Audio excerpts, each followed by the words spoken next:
Nessa aula, nós vamos tratar sobre as virtudes do vestir. Não sei se vocês já ouviram falar nisso, mas vão ouvir agora. O que são virtudes?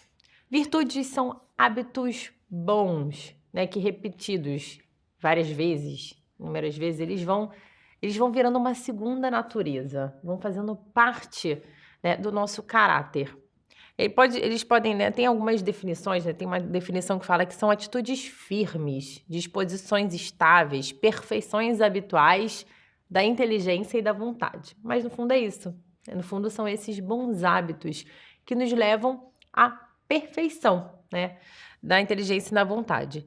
As virtudes, elas, né, virtus é força, não? Então elas nos fortalecem, elas forjam o nosso caráter, perfilam cada vez mais a nossa personalidade. E por isso elas são causa do amadurecimento. Para a gente se tornar uma pessoa madura, consequentemente mais livre, mais feliz, mais realizada, a gente precisa crescer em virtudes. Tá, mas o que elas têm a ver com o ato de vestir-se? Que é um hábito cotidiano, corriqueiro, muitas vezes fútil, né? Quer dizer, fútil no imaginário de muitas pessoas. Bom, primeiro, as virtudes elas são obtidas, provadas e adquiridas no dia a dia, nas pequenas coisas de cada dia, nos pequenos hábitos, nos hábitos mais corriqueiros, mais banais. Ali é que a gente, né, é ali que as virtudes vão ser adquiridas. Como eu falei, né, eu já falei em outras aulas, o vestir-se é um ato puramente humano, que envolve muitos bons hábitos. É porque a gente tem que olhar um pouco assim para os bastidores, né, de um look. Então vamos pensar um pouco assim, vamos soltar um pouco a imaginação e vamos pensar, né? Que a gente vê uma pessoa bem vestida, uma pessoa normal. Vamos aí, uma mãe de família. Uma mãe de família bem vestida. Então, o que tá por trás aí dessa boa aparência dessa mãe de família? Bom, vamos lá, né? Vamos entrar um pouco na rotina. Ela acorda cedo, né? Muitas vezes antes de todos, ainda com sono, né? Sem muito ânimo para muita coisa. Mas o dia já começou e muita gente depende dela. E, bom, e daí ela tá disposta a melhorar a aparência, ela, né, sabe que isso pode trazer muitos benefícios. Ela, bom, toma um café rápido, já se veste, já se arruma, uma roupa que ela separou no dia anterior, porque não daria tempo dela escolher uma roupa boa, bonita, né, adequada, se fosse assim nessa correria. E toma um banho e tudo, bom, já se arruma, já tá pronta para cuidar dos outros, né, cuidar da família. E, e aí, nessa hora, né, que ela já tá pronta, já tá bem vestida, toda a família acorda e começa a cuidar e eles gostam de vê-la bem vestida, bem cuidada, eles começaram a gostar, né, dessa mudança aí, né, de ver essa mãe, essa esposa com uma boa aparência.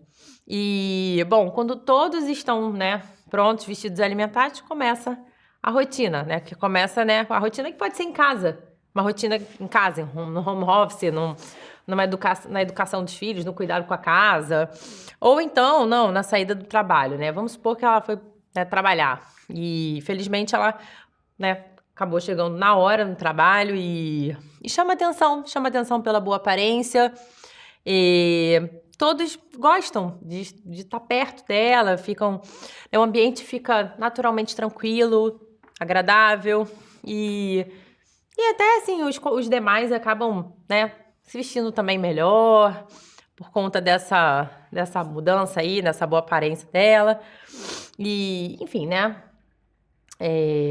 Em casa também, né? Os ânimos se acalmaram, a comunicação familiar melhorou, enfim. Mas tá, né? Que ótimo, maravilhoso, história linda, nossa. Vamos prestar atenção nos detalhes, né? Para que essa historinha feliz tenha acontecido. Né? Foi por acaso, será? Não, certamente não, né? Envolveu esforço. Bom, vamos pensar aí, né? Se essa roupa não tivesse sido separada no dia anterior, se ela não tivesse acordado um pouco mais cedo, mesmo cansada, se ela tivesse acordado um pouco mais cedo, nem separado a roupa, teria vestido talvez a primeira roupa que tivesse na frente, não teria sido tão feliz, tão bem arrumada. No trabalho também, o clima, né? poderia não ser tão bacana, ela poderia ter chegado atrasada, enfim, né? E aí as coisas já ficam super atropeladas. Em casa também, né? O ânimo podia não estar tão bom. E, enfim, né? E imagina se também toda a intenção dela nessa busca da boa aparência fosse receber um elogio, né? Quão grande seria a frustração, né, se ela não tivesse recebido. E se ela fosse ficar em casa e achasse que não tivesse obrigação de se arrumar nem nada, ou se no trabalho ela achasse, né, ela saindo para trabalhar, né, vamos supor que ela é uma pessoa que trabalha fora, ela achasse, tudo bem, eu não preciso me vestir tão bem porque a minha competência profissional é suficiente. Não foi desse jeito, né? Assim, o que fez com que isso, né, com que essa dinâmica aí do dia a dia corresse tão bem? Foram as virtudes, né? O que fez com que ela tivesse muito bem vestida? E é claro, né, e que conseguisse também outras coisas. Foi esse esforço, né? Esse exercício para adquirir esses bons hábitos. Então, e quais são essas virtudes que estão envolvidas aí, né, no bem vestir? Bom, primeiro de tudo, a ordem. Eu já falei da ordem muitas vezes, né, aqui em várias outras aulas, né? Não, mas a ordem como virtude mesmo, né? Eu falei da ordem de uma forma, eh, enfim, né, talvez só material, né? Mas a ordem como virtude, né? O que é a ordem? De fato, é a justa posição de cada coisa no seu devido lugar. É uma característica do que é belo. Não é assim só isso, né? Não é só uma questão de ordem material. É uma ordem das prioridades, né? Uma ordem, aquilo que coloca hierarquia nas prioridades, né? Uma ordem dos afetos, uma ordem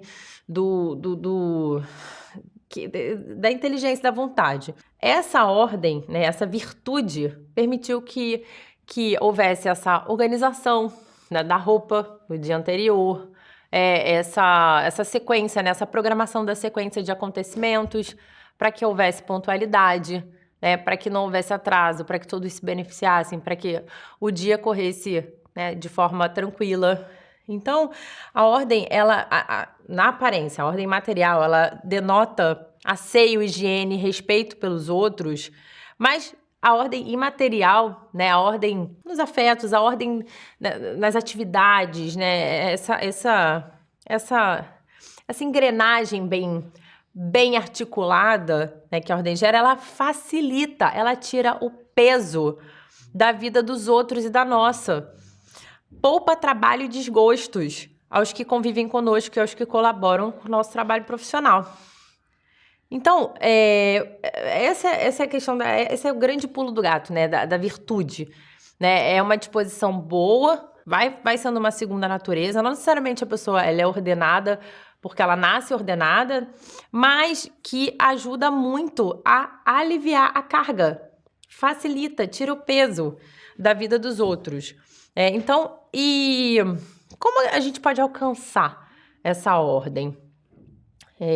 Bom, algumas atitudes muito, muito simples, muito concretas, não tão fáceis, mas muito, muito concretas, né? Então, ter um horário fixo para acordar, pelo menos durante a semana, arrumar-se todos os dias. Olha, isso é um mantra praticamente, assim, né? Que eu oriento, eu falo isso o tempo todo, mas esse ordenamento exterior, né? Arrumar-se, né? Se vestir dos pés à cabeça, se maquiar, arrumar o cabelo todos os dias, né? Isso alimenta, isso provoca, isso ajuda na ordem interior.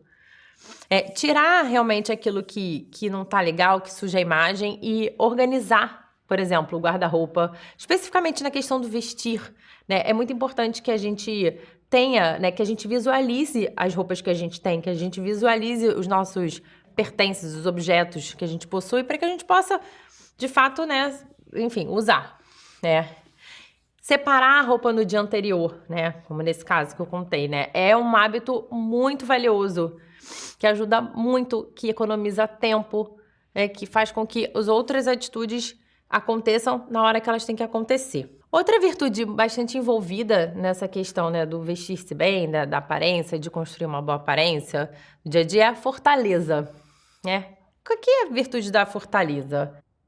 É uma virtude que robustece a nossa vontade, né, para que a gente seja capaz de enfrentar a dificuldade, né, sem medo, para que a gente busque esse bem árduo, né, sem desistir por conta de sofrimento. Então, é virtude da firmeza e da constância na procura do bem. Então, assim, né, é absolutamente fundamental a gente correr atrás de sermos fortes, né, de termos a fortaleza. E esse hábito de arrumar-se todos os dias, de vestir-se bem, né, de construir, né, essa boa imagem, apresentar uma boa imagem todos os dias, exige fortaleza. Por quê? Porque, né, enfim, para a maioria das pessoas, talvez não para todas, para algumas seja um pouco mais desafiador, para outras não, mas de uma certa forma, de uma forma geral, é para a maioria das pessoas. Isso, né, cansa, né? Isso exige que a gente, né, põe a cabeça né, que a gente vença o desânimo, que a gente vença a preguiça, que a gente vença a falta de tempo, né? Que a gente vença a falta de dinheiro, né? Que a gente não fique parado, não pare por conta das dificuldades, dessas adversidades normais da vida. Então, esse ato, ele exige fortaleza. Então, para a gente se embelezar, né? A gente precisa fazer esforço. Sempre falo, né? A beleza, ela exige esforço. Exige esforço. Como a gente pode alcançar? Como é que a gente pode ser mais forte nesse sentido, né? Então é isso, na prática acordar mais cedo pra gente se vestir, vencer ali, né, aquele desânimo, aquele sono. Aí tem outras atitudes que são, né, até não relacionadas ao vestir, mas que podem nos ajudar especificamente nessa virtude, né, que não atrasar um copo d'água quando eu tô com muita sede, não comer tudo que eu tenho vontade, não falar tudo que me vem na cabeça, né, se frear um pouco, né, especialmente na hora da raiva, sorrir, mesmo nas situações, difíceis, mesmo no meio do caos, né, pra gente ser forte, a gente precisa ser assim. E também procurar ser constante, não desistir, permanecer, manter esse hábito diário, né, de vestir-se bem, né, outros hábitos também, mas esse mais especificamente. Outra virtude que está bastante relacionada ao vestir-se bem, a elegância, eu já comentei sobre essa virtude em outra aula, é a magnanimidade. Acho que é essa virtude que eu mais gosto, pessoalmente. Porque, na verdade, ele é um traço da fortaleza, né? Um traço. Essa grandeza de alma, né? Magna anima, né? A alma grande. É a vitória do amor e da fortaleza sobre a pusilanimidade. Quem é pusilânime? É aquela pessoa que tem uma alma pequena, né? É a mesquinhez, é uma vitória sobre a pusilanimidade, sobre a mesquinhez, sobre o conformismo. Então, a magnanimidade é essa força que nos move a sair de nós mesmos, a fim de nos prepararmos para empreender obras valiosas em benefício de todos.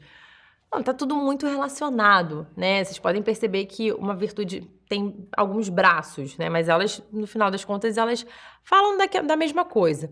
Então, quando que a gente não tá vivendo a magnanimidade? Quando a gente tá sendo pusilânime? Quando a gente começa a calcular, né? Calcular tudo assim, se aquilo não tem benefício pra mim, então também não vou fazer. Quando a gente começa a se poupar demais, né? Quando a gente fica pensando se vai dar ou se não vai, mas, né, querendo colocar o mínimo esforço em tudo, se vai custar muito ou se vai custar pouco, se vai ter tempo, se vai compensar, enfim, sempre calculando, medindo, pesando. Não que isso não deva ser feito, mas sabe, é aquela pessoa assim que não quer derramar uma gota de suor pra nada, né? Que não vale a pena, né? Que acha que não vale a pena nenhum grande esforço pra nada.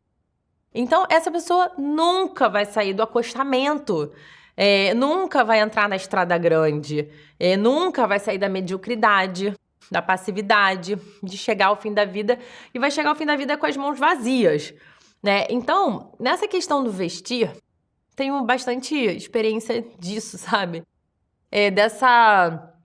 Esse calculismo.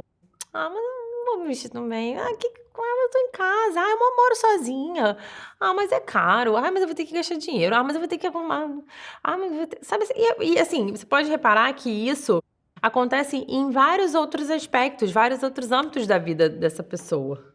Então, quando eu falo, né, do hábito de vestir, eu tô falando de um hábito concreto, mas que se a gente for olhar, o que está envolvido nele, a gente pode extrapolar para outros aspectos da vida, sabe? Então, uma pessoa que tem, assim, essa preguicinha de se vestir, sabe? Não vale a pena. Pra quê? Vou continuar com essa roupinha mesmo. Tá bom assim. Isso, isso acaba fazendo com que a vida seja muito rasteira. Eu recebo alguns comentários de pessoas assim que tem medo, assim, eu não vou me vestir. Sabe por que eu não me visto bem? Porque eu não quero aparecer. Eu não quero aparecer. Olha, não se trata de aparecer no sentido de desfilar, né? De fazer um teatro de aparências, né? Na frente dos outros. Não, não é um espetáculo. Mas quando a gente aparece, o aparecer implica uma responsabilidade. Quando a gente aparece, a gente mostra uma certa disponibilidade para o serviço, né? Então, às vezes, esse medo de aparecer é uma pusilanimidade, é uma mesquinhez, é uma pequenez de alma, é querer ficar assim no próprio cantinho, sem se envolver, né? Então, não vou aparecer porque eu não quero ser vaidosa. Não se trata de vaidade, se trata de se vestir como uma pessoa madura, né? Se vestir como uma pessoa madura e se colocar a serviço. E a magnanimidade, ela envolve isso.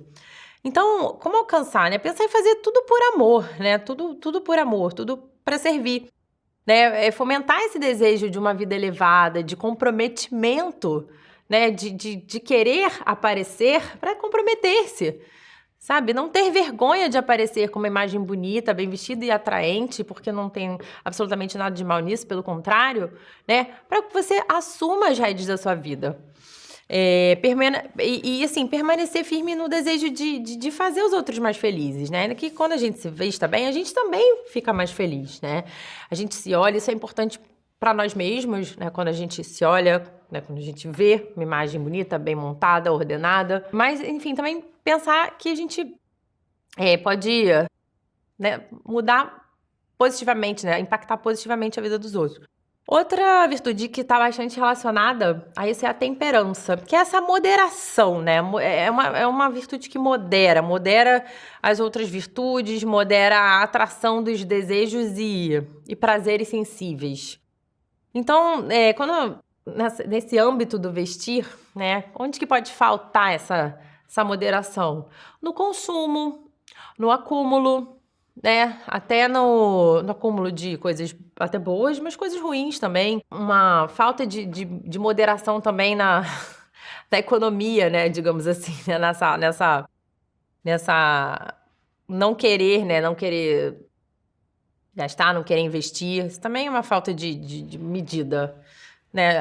A falta de medida pode acontecer por uma coisa que é maior, para mais ou para menos, né? Então, a temperança, ela estabelece o equilíbrio e a harmonia entre a dimensão espiritual e a dimensão corporal. Então, sempre, né, a gente tem essa medida, né? Essa medida nos ajuda a não esquecermos que nós somos seres humanos, né? A gente não tem só essa dimensão biológica, palpável. É importante, né, que a gente, né, para evitar o consumo excessivo, né, para evitar esse acúmulo, a gente a gente tratar os objetos, as roupas, adornos como eles são, como meios, não como fins. Aquilo ali é uma ferramenta, é um meio para eu alcançar alguma coisa boa, né? É um meio para eu alcançar um bem maior. Não é um fim em si. Eu não vivo para me vestir com a roupa XYZ. Eu não vivo para ter coisas. Eu não vivo para ter acessórios e tal. Não, eu vivo, aquilo é um meio para obter algo bom. E esse desprendimento também, ele caminha junto aí com a temperança, com essa moderação. O que é o desprendimento? O que é ser uma pessoa desprendida? Não é não ter as coisas, mas é não viver para as coisas. Foi como eu falei, a gente encarar as coisas como elas são, coisas. Eu vejo bastante armários, com grandes quantidades de roupas, assim, e um apego absurdo as peças, uma pena de se desfazer, de peças que nem são usadas, né? E isso é uma falta de medida, é uma falta de medida. Então, tratar a coisa como algo que é um fim, não um meio. Então, como que a gente pode alcançar, né? Então, se desapegar, né? Tirar o excesso aí do guarda-roupa, né? Procurar, assim, né? Fazer uma listinha ali de necessidades para comprar, assim, né? O necessário, não comprar excessivamente, não sair comprando tudo que vê na frente. Um hábito que não tá propriamente relacionado a vestir, mas que ajuda bastante a gente, no comer, né? No alimentar-se. Então, comer até saciar a fome e parar. Não continuar comendo depois que a fome foi saciada. Isso é um hábito bem interessante para a gente ser mais moderada, né? E esse autodomínio não é para mostrar força e, enfim, né, autossuficiência. Não, não, não. É para a gente poder, né, servir, né, melhor. E uma outra virtude, que na verdade é a principal, é a caridade. É a caridade. É uma virtude que nos leva a amar sem reservas, sem limites, que faz com que a gente saia de nós mesmos, que nos doe. É a primeira de todas as virtudes, e sem ela não tem, né? As outras virtudes não existem. Então, quer dizer, sem ela nenhuma outra virtude tem sentido, né? Então, no aspecto, né, da beleza, da imagem, justamente o que nos motiva, né? Que motiva todo esse movimento, né? Enfim, né? Porque esse ato de se arrumar bem, ele só ganha consistência, ele só tem valor verdadeiro se ele não se encerrar em si mesmo, né? Se ele não fizer com que nós nos afoguemos na nossa própria imagem, né? Como Narciso. Não, né? Se esse for um ato para fora, se esse for um ato que for expandir nosso coração, né? Se envolver esse esquecimento próprio, esse objetivo de tornar a vida das pessoas mais alegre, mais feliz, né? E tá muito relacionado, assim, né? As outras virtudes à magnanimidade. A gente realmente fazer as coisas por amor mesmo. Esquecer um pouco de nós mesmos, dos nossos incômodos, né? Pelos outros. Então, né, essa historinha que eu contei aí, né, no início da aula, né? Essa mulher, essa mãe de família, e pode ser pai de família também, enfim, só dei um exemplo, assim, né, que é um exemplo bem comum. Ela estava pensando nos outros também. Ela tava ali se esquecendo dos incômodos, estava ali pensando em fazer o clima mais agradável, né, em trazer um ambiente mais gostoso. Então, é isso, né, esquecer um pouco desses sofrimentos, dos incômodos, para isso, para fazer a vida dos demais mais felizes, né. Outra coisa, assim, que ajuda muito a gente a crescer na caridade, né, a gente dar para quem não tem, né, doar aquilo que, né, se desprender, né, ser generoso mesmo com os nossos bens materiais, né, emprestar os pertences sem apegos, sorrir e não reclamar, né, sabe que isso é uma grande fonte, assim, de animosidade, hostilidade, né, no ambiente familiar, essa a reclamação infinita, né. Nesse âmbito do vestir, bem comum, né, a gente reclamar porque não tá dentro do peso, reclamar porque não tem roupa, reclamar porque não tem o dinheiro que queria ter, reclamar. Isso é uma atitude, né, a gente só tá pensando na gente, né, é uma atitude pouco generosa, né, assim, então procurar sorrir e não reclamar daquilo que de fato pode incomodar, né, mas não reclamar. Então, para finalizar, essa entrega de nós mesmos, né, que é proposta, né, enfim, né, nessa aula, assim, no final das contas é isso, né, é esse o objetivo maior, ele foge um pouco dessa lógica humana calculista. Esse crescimento nas virtudes, ele faz com que a gente seja mais livre, mais realizada. Uma pessoa realizada é uma pessoa, não necessariamente uma pessoa famosa profissionalmente, enfim, que tem muitos bens, né, um poder aquisitivo alto, tem fama. Não, isso pode ser bom, mas é verdade, o que faz a gente ser realizada é só quando a gente tem virtude, né? Quando a gente tem uma vida virtuosa mesmo, né?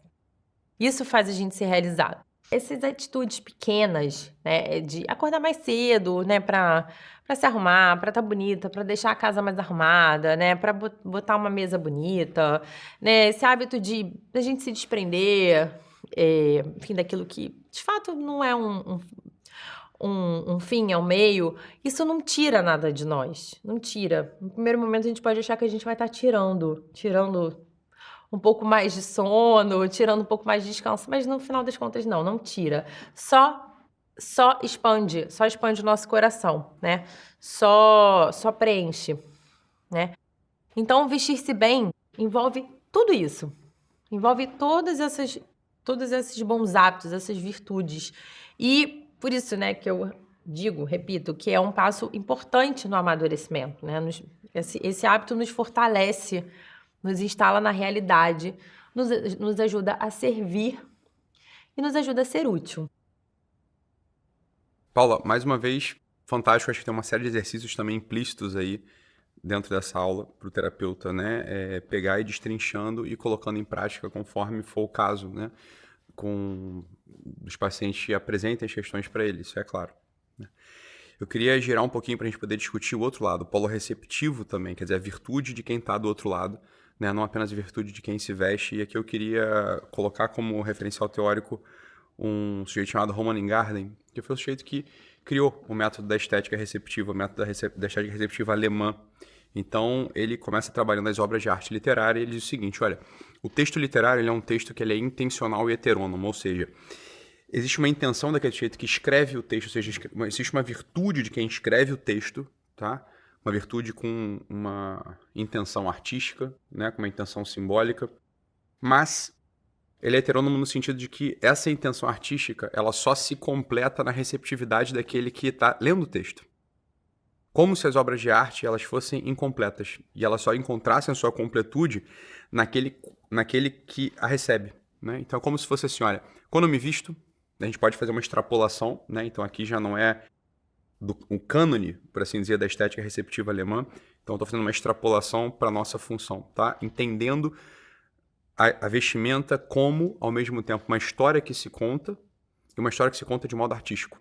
Quando se tem a virtude no vestir, tá? Então, é claro que a gente pode se vestir sem nenhuma intenção, como um sujeito que, de repente, ele vai parir ali uma coisa qualquer e vai dizer que aquilo é arte. Fala, olha, se não existe uma intenção estética, uma intenção de expressar a beleza, aquilo não é arte. Ainda que o outro lado perceba como arte. Tá? Então isso é uma coisa que... Essa é a discussão, né? Que existe uma discussão ampla sobre as artes desconstruídas contemporâneas, ok? Então eu tenho uma ideia específica, né? Eu, na minha visão particular e concreta, sim, aqueles borrões do Pollock são arte, tá? E a gente pode discutir isso em algum momento específico, né? De repente, na formação continuada, em alguma sessão clínica, a gente pode discutir sobre a percepção estética, tá? Mas existe uma discussão. Então isso não é pacificado na teoria estética contemporânea. Mas é ponto pacífico que existe o outro lado, existe um outro lado que é o polo receptivo. Então, o Ingarden, sobretudo, depois das escolas que cedem, o Gadamer, ele completa esses estudos, mas o fato é que, e seguem até os dias de hoje, o fato é que a gente pode compreender também, agora assim, por uma extrapolação minha, isso é uma leitura minha sobre a vestimenta, a gente pode extrapolar, então, como eu estou dizendo, a vestimenta como uma obra de arte narrativa. Tá? Então, é arte se for intencional e é narrativa porque é uma pessoa que está vestindo, que está contando uma história através de um símbolo estético específico, que é a sua indumentária. Né? Então, a gente percebe, por exemplo, que em qualquer obra de arte literária, a gente tende a, qualquer não, hein? Mas nas obras mais realistas ou mais naturalistas, as obras menos psicológicas, por assim dizer, ou seja, a grande parte dos romances contemporâneos e modernos, a roupa faz parte da cena, na maior parte das vezes. Né? A roupa faz parte da cena. Então, claro, a história também se conta, a história poética ela também se conta a partir da roupa. Então, nesse sentido, existe uma virtude que é a intenção daquele que se veste, simplificando, tá? Existe uma virtude daquele que se veste, por exemplo, essas todas, né? O pudor, a magnanimidade, a caridade, né? Enfim, a continência. E existem várias virtudes que a gente poderia trabalhar específicas. Mas, a gente pegando a teoria da estética receptiva, né? A gente vai pensar o seguinte, olha, é que essa virtude ela só se completa quando a gente tem um polo receptivo. Tá? Então esse é um ponto também a ser trabalhado nos nossos pacientes. Os nossos pacientes, eles têm que, de algum modo, não é que eles têm que, né? Mas a história se completa quando os nossos pacientes, eles fazem o polo oposto daquele que se veste para eles também. E que na vida prática e concreta é uma coisa bastante simples, é valorizar, é apontar, comentar de modo positivo, propositivo sobre tudo, de modo alegre, sobre a roupa, por exemplo, dos outros. Então, nos ambientes que seguem, nos nossos ambientes, existe todo um clima de fofoca, um clima de maledicência, um clima de inveja, um clima de disse-me-disse, né? Um clima de tentar puxar o tapete um do outro. Isso a gente sabe. Olha, o mundo estético, o mundo da beleza, ele nunca se completaria, né, desse modo. E talvez essa seja uma das grandes causas de neurose do nosso tempo. O polo receptivo da estética está corrompido porque a visão virtuosa está corrompida, né? Se não existe um olhar para receber virtuosamente a estética oferecida, toda essa dimensão estética que a gente pode apontar como triangular, porque existe, né, triangular porque existe aquele que emite, existe o referencial, existe aquele que recebe. Uma das pontas do triângulo está quebrada. E aí o triângulo da virtude, ele se frustra. Em se frustrando o triângulo da virtude, né, que refere ao transcendental, que é a beleza, vai haver, claro, um princípio de causa e desorientação, que é propriamente o que a gente observa hoje. Então, a gente pode fazer uma conexão muito segura, ainda a nível especulativo, né? Eu preciso realmente escrever sobre isso ainda, pegando a teoria da estética receptiva do Ingarden, tá? A hermenêutica trabalhada pelo Gadamer, trabalhar isso tudo com a virtude, ok? Apontando para a esperança, conectando com o transcendental da beleza. Faço-me entender melhor aqui para o nosso aluno que está ouvindo a gente. Então, olha só. Na prática, é o seguinte, no teu ambiente familiar, né, você tem que ter o olhar que seja receptivo da beleza oferecida pelo mundo. E como a gente está no universo humano, o sujeito só repara que você recebeu a estética e a completou em si, né, se você falar, porque o ser humano é um bicho de linguagem. E na prática, mais concreta ainda, falar é elogiar, é comentar. E aí você pode fazer esse comentário de modo negativo, ou seja, destrutivo, quebrando um dos tripés do triângulo da estética, ou completando, reforçando esse triângulo, tá? Uma coisa que o terapeuta sempre tem que, né, olhar no seu paciente, tentar propor para ele, né, é trabalhar essa virtude do olhar que completa a estética e que comunica isso para o mundo através de uma fala amorosa, de uma fala propositiva. Ainda dito de outro modo, tentando simplificar mais ainda essa coisa toda. Tentar quebrar o espírito de maledicência e de inveja, no fundo, porque isso é uma das coisas que a vestimenta pode causar. Aparece alguém bem vestido, alguém maquiado, né? Alguém pronto, alguém... O ambiente pode receber isso de modo muito negativo, né? Pode ser de modo muito negativo. E o nosso paciente pode ser justamente esse tripé, pode ser um desses pés que quebra o processo, né? Ele pode ser uma das pessoas que faz isso. Quando ele faz isso, saiba, ele é o maior prejudicado. Por que ele é o maior prejudicado? Porque ele não está conseguindo completar em si aquilo que a estética tem para oferecer. Faz sentido isso, né, Paulo? Faz muito sentido. Muito sentido, assim, bem na prática, você está falando, eu tô lembrando aqui de muitas, acho que principalmente mulheres, sabe? Que de fato, né, se vestem, impõem ali um empenho, né, para estarem mais apresentáveis, mais bem vestidas e o marido não elogia, né? Eu acho bem interessante. Isso é muito comum, muito frequente e na dinâmica familiar. Acho que esse é o caso assim que eu mais recebo, né? Talvez em outros ambientes isso também aconteça, mas eu acho que isso é um ponto mais sensível, né? Mas você sabe, Ítalo, que eu acho que a gente também pode, claro, né, não é para qualquer pessoa que a gente pode fazer isso, mas no ambiente familiar eu acho que a gente pode sinalizar esse desejo de recepção da estética, sabe? Olha, eu tô me arrumando, eu tô, né, me empenhada. Você gostou? Você me achou bonita? Eu gostaria de saber. Eu gosto quando você me elogia, sabe? Eu realmente, o meu conselho, assim, para essas mulheres especificamente que, né, que passam por isso é esse. Olha, às vezes, assim, realmente é uma falta de atenção, de fato, né? E por isso não tem essa capacidade de receber, de completar a virtude, né? Então, acho que a gente também pode trabalhar nesse sentido, assim, de ajudar, né? Sim. De ajudar a pessoa a perceber, Não sei se faz sentido para você eu falar isso nesse contexto, mas uma situação bem prática, bem corriqueira, bem cotidiana, é isso, né? Acontecer esse E é uma descompasso. coisa que talvez a gente não é querer escandalizar ninguém, nem passar, né? Mas olha, no fundo, abrindo aqui um outro grande campo dentro desse campo, é o campo das traições, das infidelidades. Falar, olha, é tão simples observar. No fundo, é bem simples. Tudo muito superficial, é muito banal no fundo, né? Por mais que a pessoa ache que a história dela é incrivelmente diferente, é sempre a mesma coisa. Sem querer excluir, obviamente, nunca se pode excluir a, né, a culpa, por assim dizer, ou a intenção daquele que trai, mas a verdade é essa, o que a gente está querendo, o que eu tô querendo localizar esse lugar muito sólido e muito concreto das relações familiares, das relações matrimoniais, das relações conjugais, das relações, enfim, que é o complemento estético. Se a mulher nunca recebe elogio, né, ela não completa o vínculo transcendental da beleza com aquele que elogia, ou seja, com o marido. O fato é que se o marido não elogia, o namorado não elogia, o noivo não elogia, o amigo do trabalho vai elogiar, você tá entendendo? Exatamente. Vai acontecer. A coisa no fundo é bem banal, sempre começa por aí. Né? Vai elogiar e ali o triângulo estético tá completo. No fundo é isso.